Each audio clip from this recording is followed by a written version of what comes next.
to put your countries first.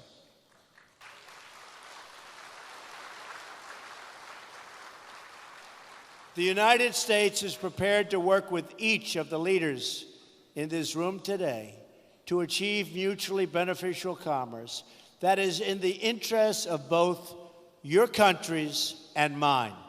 That is the message I am here to deliver.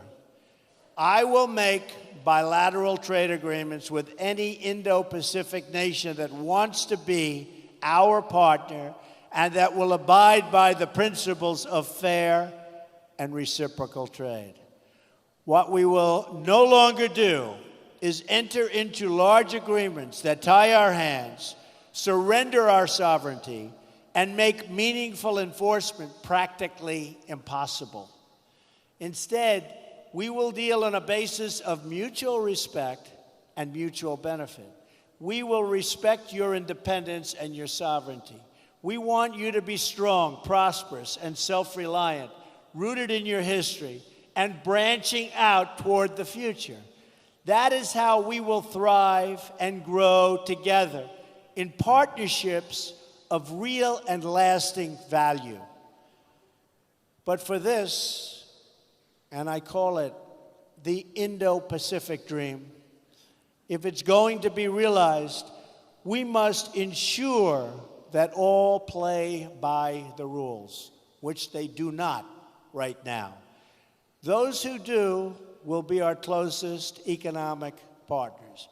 Those who do not can be certain that the United States will no longer turn a blind eye to violations, cheating, or economic aggression.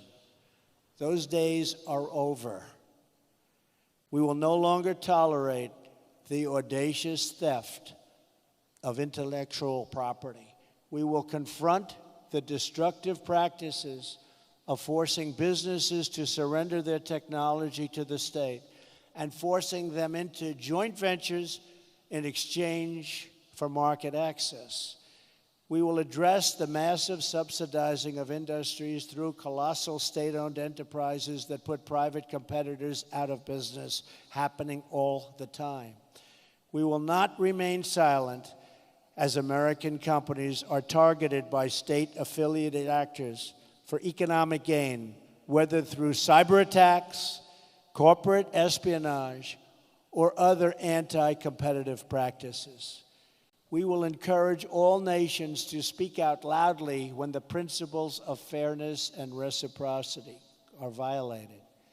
We know it is in America's interest to have partners throughout this region that are thriving, prosperous, and dependent on no one.